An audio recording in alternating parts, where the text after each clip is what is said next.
12 మంది అపొస్తలులు ఎక్కడికి వెళ్లారు? యేసు పునరుత్థానం తర్వాత 12 మంది అపొస్తలులు ఆయన సందేశాన్ని వ్యాప్తి చేయడానికి ప్రాచీన ప్రపంచం నలుమూలలకు చెదిరిపోయారు. పేతురు అంతియొక్యాకు, ఆపై రోమ్కు వెళ్లాడు, అక్కడ అతన్ని తలక్రిందులుగా సిలువ వేశారు. ఆంద్రేయ స్కిథియా మరియు గ్రీస్కు ప్రయాణించాడు, పత్రాస్లో సిలువ వేయబడ్డాడు. పెద్ద యాకోబు స్పెయిన్లో బోధించాడు, జెరూసలేంలో కత్తితో చంపబడ్డాడు.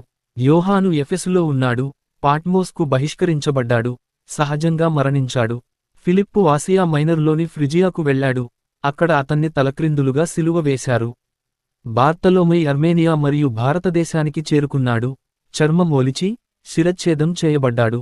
తోమా పర్షియా మరియు భారతదేశంలో బోధించాడు, ఈటెలతో పొడిచి చంపబడ్డాడు. మత్తయి ఇథియోపియాలో సువార్తను వ్యాప్తి చేశాడు, కత్తితో పొడిచి చంపబడ్డాడు. చిన్న యాకోబు జెరూసలేంలో ఉన్నాడు, దేవాలయం నుండి పడవేయబడ్డాడు. యూదా సిరియా మరియు మెసొపొటేమియాకు ప్రయాణించాడు, బీరుట్లో చంపబడ్డాడు.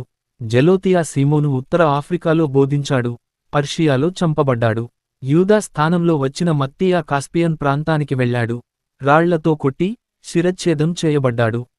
వారి సందేశం ప్రపంచాన్ని మార్చివేసింది, మరియు వారి మార్గాలు ఇప్పటికీ చరిత్రలో ప్రతిధ్వనిస్తున్నాయి.